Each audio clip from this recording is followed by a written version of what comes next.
Hey everybody, welcome back to the channel. I'm Satoshi Shawn. You are at the Cryptopolitan, your one-stop shop for all cryptocurrency and blockchain news. Today is, what is today? Today is Thursday, the 30th of May. It's a little late on the 30th of May. If it's your first time to the channel, please, by all means, hit the subscribe button. We get videos out at least once a day. Or more if there's a lot of news or if there's a breaking story. We'll definitely cover that. Please smash the like button. Really helps us out. Appreciate you crushing that.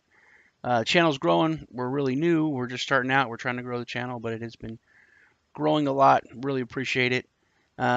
Let's jump into it today. Let's head over to the Cryptopolitan.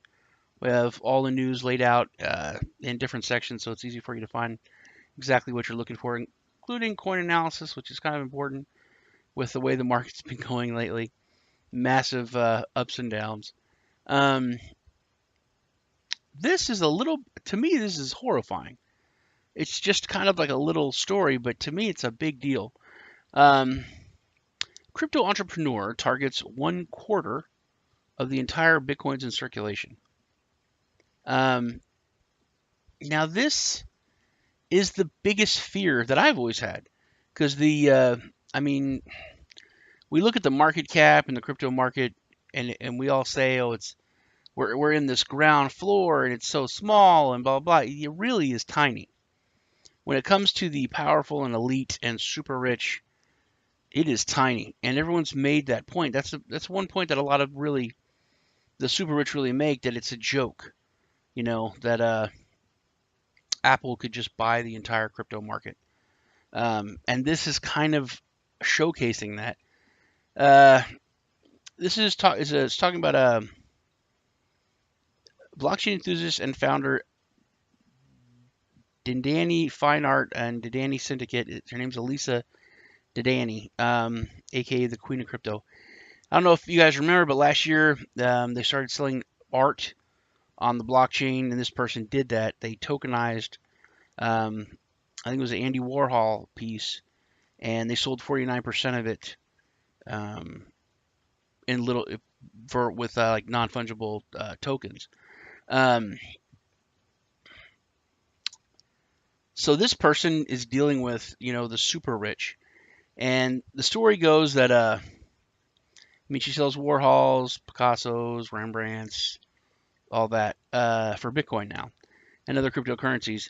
100 people bought the fractional shares and won the 49% ownership stake in the small electric chairs painting of Andy Warhol. So it was Andy Warhol. But according to the latest reports, the crypto asset exchange Dandy Syndicate, with the principal aim of stimulating foreign investment into the UK using the blockchain, has reportedly claimed that the platform has been approached by lots of clients who are attempting to purchase 25% of all Bitcoins in circulation, which, kind of makes sense. If anybody wants to know about crypto or Bitcoin, they're going to go to their friends, or, people come to me all the time now that the price is going up. They're like, hey, tell me about that Bitcoin again.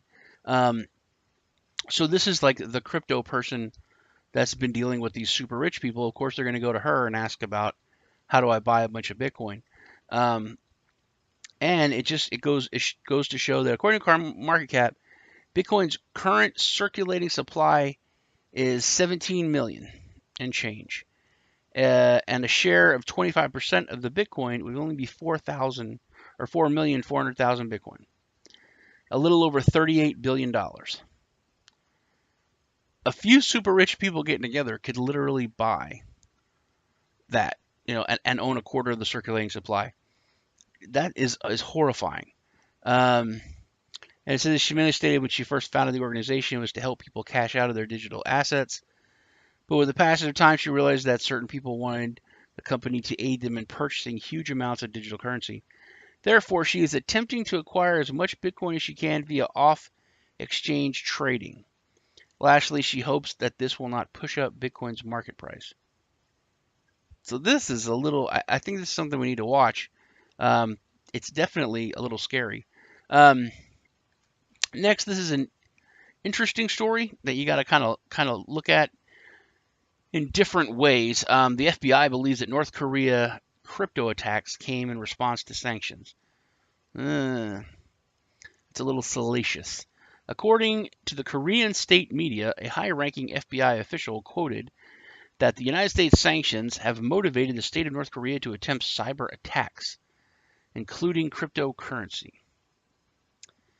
This is a very weird story. Not a lot of it makes sense because they actually consider mining crypto as a cyber attack because it is technically a way for them to get around sanctions because they're gaining currency. They're getting money without bypassing the U.S. sanctions. The director of Cyber Threat Intelligence Integration Center, Aaron Joe, stated that the FBI was concentrating on a preempt crypto-related attacks, which is basically like mining. And then there's other cyber kind of stuff, but it's mainly mining. So it's not anything like super nefarious. This is kind of funny. The Chinese authority is suspicious of Bitcoin mining at hydro plants. An investigation underway. Once again, I really want to just touch on the story and then give you my kind of spin on it because I think there's something more, a bigger part of the story that's kind of missed. According to the media report, Chinese government officials based in Sichuan province, remember that, are investigating the domestic Bitcoin mining firms constructed without any authorization.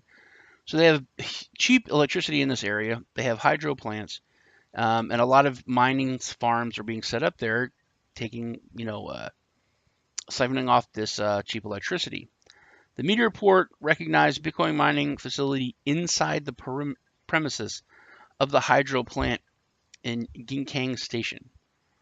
Inside the electric plant, they had a mining farm with a capacity to cloud 50,000 units of Bitcoin mining paraphernalia. I assume those are ASIC miners. That's a buttload. Now this is the scary part of the story that I think is kind of glossed over. It's not about the Chinese government. It's not about it's funny that they're stealing the electricity or using electricity. It's any of that. According to a past report from CoinShare, a blockchain research firm, claimed that approximately 50% of the global network's hash rate came from facilities located in this region where the government is investigating it. Now, the Chinese government cracks down on this or even shuts down that plant while they assess the situation. Even if it's for a few days, that could be up to 50% of the hash rate of Bitcoin. That is a big deal. I made this point when I was interviewing Z Gang from Space Chain, and because we were talking about how they have satellites in space, so it's kind of really decentralized. And I was talking about disasters and things like that. And he said that there was a flood just in one part of China in the boonies, and it flooded a couple of mines that people didn't even know were there. But the hash rate of Bitcoin went down 10% just from that one flood. So if 50% of this are in this region, that's a huge deal, and that really shows a very big amount of centralization, which is not good. Next, a venture with Cred to enhance the Binance ecosystem. Leading digital currency Binance has joined the Cred, the crypto decentralized financial platform. This is in a quest to mainstream the adoption of cryptocurrency and promote decentralization of finance. The report states that in accordance to the collaboration agreement, an unrevealed amount of ERC20 LBA tokens will be transferred by Cred to Binance. Now, this Cred is kind of a big collaboration. Should be noted that as an investor and partner, Cred Binance will also be supporting Cred services in the crypto industry within the ecosystem of Binance. Cred is a California-based registered lender and has secured over $300 million in lending capital. So this is a big player. This is a very big partnership. As a decentralized global lending platform, Cred enables anyone to acquire open access to anywhere. The firm previously partnered with Bitcoin.com, True USD, Tron, Coinbit, and Uphold. So they have been active in the crypto sphere, definitely. Back in last October, Cred collaborated with the Big Four auditing firm PricewaterhouseCoopers to float the US dollar-backed stablecoin. Kind of a big deal. So definitely something to watch with this partnership. I think it's going to be really, really huge. Next, the beeping computer warns of Bitcoin generator crypto scam. A new wave of scamming has taken over the popular social media website YouTube. Don't worry about it. Scammers are they're luring novice investors to download a Bitcoin software. Basically, they're telling you click on this and you can get free Bitcoin, or you can get free Bitcoin added to your computer. Don't. It puts a collab Trojan virus, and it can recognize if you have digital assets, wallets, BTC, BCH, Ethereum, and many more. If you're going to mine, just buy a miner. You can go on eBay, you can go on Amazon. eBay is a lot cheaper, and buy a miner. I've used Honey Miner. It kind of works, but it's not much of anything. It's not really worth it. Really, it's not. It just uses your computer. Is cloud mining a scam? Yeah, it is. Just from my own personal opinion, everyone I've ever got involved with has been a scam. Everyone I ever did a review on, I said I didn't like and that I thought might be a scam, and then they usually exit scammed. So if you're gonna mine, just mine. Don't download any software. It says that YouTube has removed the software. They've removed the videos that had it in there, but it says the scammers come up with another account and start promoting the misleading content all over again. So definitely be on the watch for that, and always be careful and mindful of what you click on.